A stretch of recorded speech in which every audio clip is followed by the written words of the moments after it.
I am Karen, a 42-year-old working housewife. My husband Archie runs the family farm with my in-laws. Our family consists of my husband, 2 teenage daughters, and my in-laws, making it a family of 6. I'm also involved working in the fields from early morning, assisting with vegetable sorting and shipping until evening. I handle most of the household chores as well. Despite our efforts, my husband doesn't receive a substantial income. And honestly, life is not easy. Living in the countryside, our house is large, and my in-laws often reminds us how lucky we are to live in such a ground house for free. But there's nothing good about the house being so big, except for the fact that it's difficult to clean. Moreover, my husband frequently goes out drinking with his friends on weekends, even though farmers typically doesn't have weekends off. As a result, whenever he is knocked out with a hangover, I am left with no choice but to take over his work. With his meager salary being spent on alcohol, I consistently express my dissatisfaction to my husband, which inevitably leads to fights. I often wonder why I ended up marrying into such a family, while looking at my husband snoring. However, the reason I didn't get a divorce is that I had nowhere else to go. My parents passed away early, and my brother and his wife currently live on our family home. Despite this, I found solace in one small pleasure: cooking with ingredients grown by neighboring farmers. These ingredients are usually unsellable due to their unconventional appearance, but their taste is excellent. So I make dishes and sweets using these ingredients and distribute them to the neighborhood. Everyone appreciates them, which gives me the strength to continue living with my difficult husband and in-laws. I have supported my husband for 20 years, reminding myself that even in the worst circumstances, we can survive here. This has been my daily life for a while, until an unexpected event occurred one day. To my surprise, a television crew came to interview us while we were working in the fields. It seemed to be a program about lunch at a farmer's house. My mother-in-law, thrilled, eagerly accepted the microphone. She then ordered me to prepare lunch and went upstairs to put on some makeup. I wiped the sweat off my bare face and prepared the table while my husband and father-in-law were being interviewed. The TV crew requested an authentic representation, so I set up the table as I usually would. I also added yesterday's homemade orange pound cake to the spread.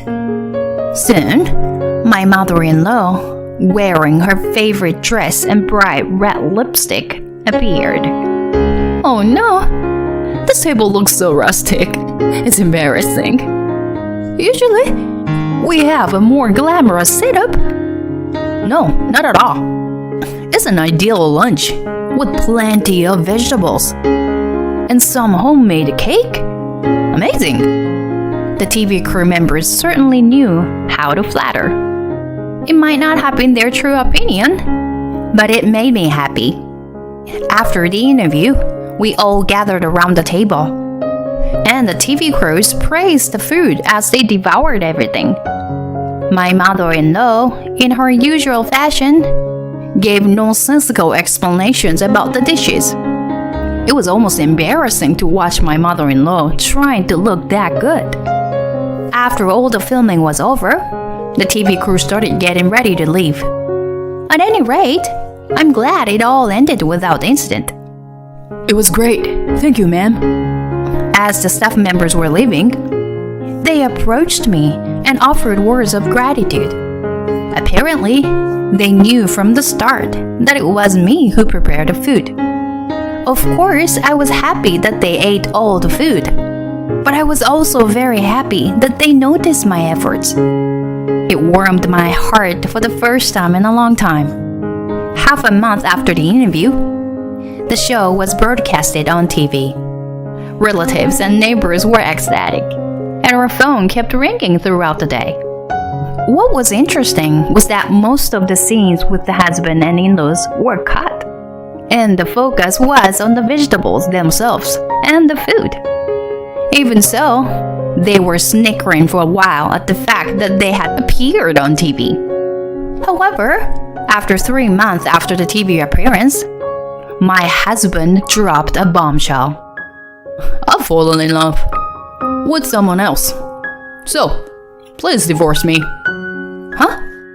I was taken aback by the unexpected confession, my mind going blank. Ignoring my speechlessness, my husband continued to talk. There's a girl who approached me at the bar. She happened to see me on TV, you know? So, you're saying you're cheating on me? I asked with a trembling voice, and my husband sighed. No, it's not like that. I mean, not yet. What do you mean? When I offered to date her, she said she couldn't be with a married man.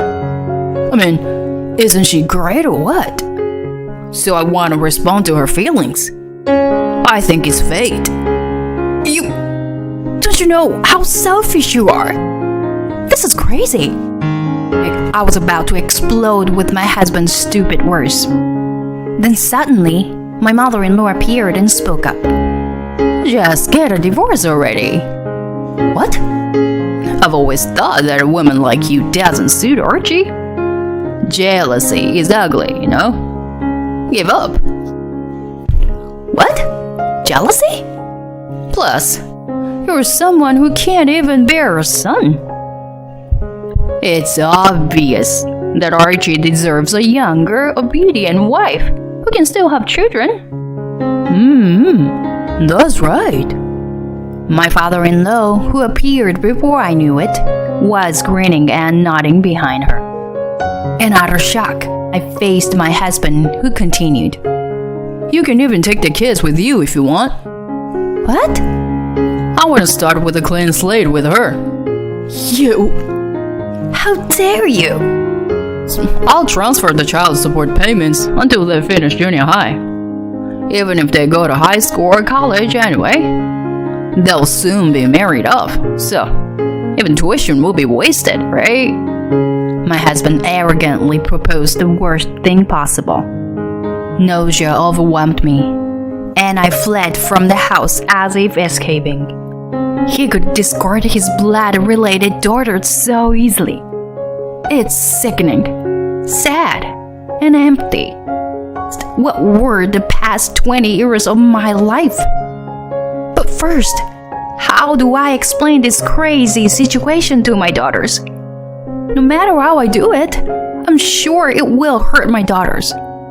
Above all, how will the three of us, my daughters and I, live from now on?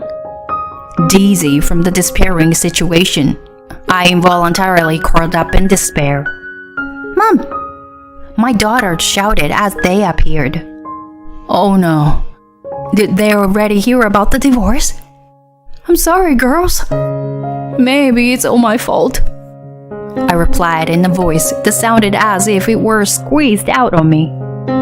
Then my younger daughter, with tears in her eyes, said, Mom, no, it's not your fault. We don't need such a family. I don't care. Let's leave. My oldest daughter continued, rubbing my back. Me too. It's disgusting how Dad is excited about a younger girl. Grandma is the worst. She's been mistreating you for a long time. They don't deserve us. Let's just leave. Just the three of us. Tears welled up as I felt the support from my daughters. I felt a sense of pride knowing that they had both grown up to be kind and resilient individuals. Yes, I must protect them at any cost. That's what I need to do as their mother. I slapped my own cheek, holding back the tears. Immediately after deciding to divorce, I contacted my older brother and his wife. They scolded me in tears, saying they wish I had consulted with them earlier. The next morning, as I packed our belongings with the children, there was commotion outside in the yard. Curious, I peeked out from the veranda and saw a young woman arguing with my husband and mother-in-law. Could that be the future bride? Just as I was thinking that, the young woman turned towards me with a demonic expression and headed my way. I instinctively took a step back, caught off guard by the force of her momentum. Is that true that you were divorcing him? I don't know what he told you, but I don't like that man at all. Oh, hey, what? I was surprised by the sudden accusation from the person I thought was my husband's affair partner.